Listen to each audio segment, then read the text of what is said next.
as requested, the full speech for tonight's Virginia Beach City Council meeting that I would have given if I had not been cut off after my 3-minute time limit that I didn't know that I had. Your Virginia Beach local coming back at you again tonight. Let's get into it, shall we?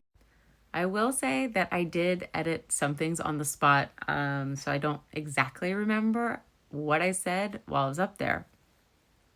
I'll try to throw that in though. Okay, let's get started. Good evening. I will continue to beat the dead horse. My name is Virginia. I'm not going to tell you my last name. You'll probably hear it later. Anyways, I was born and raised in Virginia Beach, 35 years.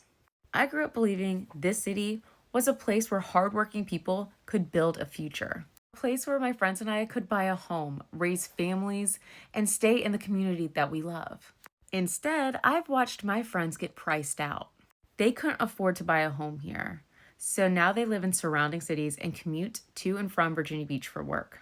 They were effectively pushed out economically, and if it wasn't for my mother, I would have been too. And how long before they stop commuting? How long before they find jobs elsewhere? How long before Virginia Beach loses the very people that built this community?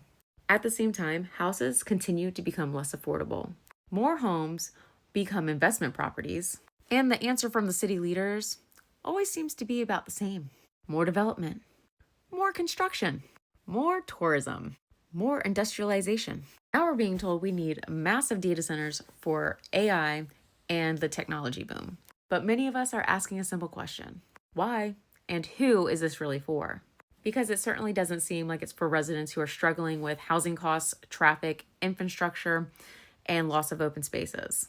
And while we are repeatedly being told Virginia Beach isn't pursuing data centers, many residents are struggling to reconcile those words with what they are seeing. We're told not to worry, there are no plans, and no decisions have been made. But residents are watching the actions. We're watching pressure on farmland, discussions about industrial growth, efforts that seem to weaken longstanding protections, and conversations about moving the Green Line. If data centers aren't the destination, why does it feel like the road is being paved for them? Trust isn't built by press releases or talking points. Trust is built by actions. And right now, the residents feel like the actions do not match the assurances we've been given.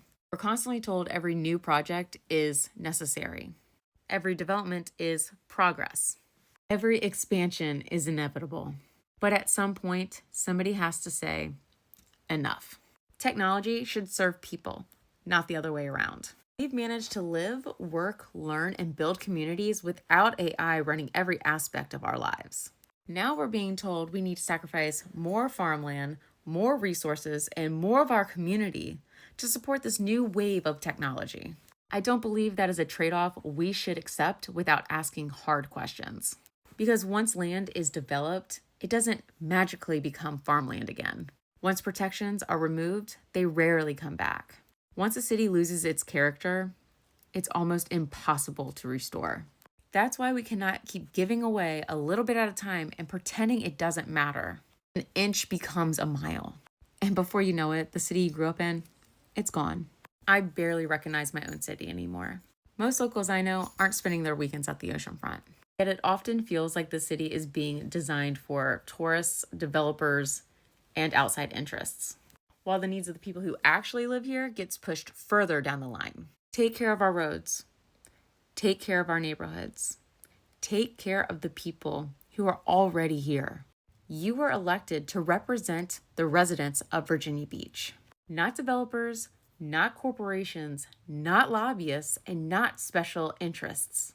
This city belongs to the people who live here, the people who pay taxes here, the people who raise families here, the people who volunteer here, the people who want their children and grandchildren to have the opportunity to call Virginia Beach their home. And I'll be honest, I can't stay silent any longer. For years, I've watched these issues unfold. But I've built a platform online talking about what is happening in our community, encouraging people to get involved, to pay attention, and to speak up. If I quietly sat watching decisions be made that I believed to be harmful to Virginia Beach, I'd be a hypocrite.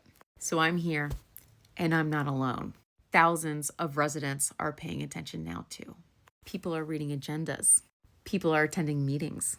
People are asking questions. People are getting involved. And people are voting. You can continue to go down a path of endless growth, endless development, and decisions that residents feel are being made despite their concerns. Or you could listen to the people who've been telling you over and over again that Virginia Beach is losing what made it special in the first place. Or you could ignore them. But understand this, the public is awake now. History remembers elected officials who stand up for their communities. And elected officials who refuse to listen often find that voters have a way of finding new leadership. You still have a choice. Be on the right side of history. Protect Virginia Beach before there's nothing left to protect. Mr. Mayor and City Council members, you say you want to ban data centers. Please note, we are watching and we are waiting. Make your words match your actions. Thank you. And there you have it. My full, uncut speech that they never got to hear. Unless you send this to them. Let me know what you guys thought about it in the comment section. Until next time, guys, I will talk to you later. Bye.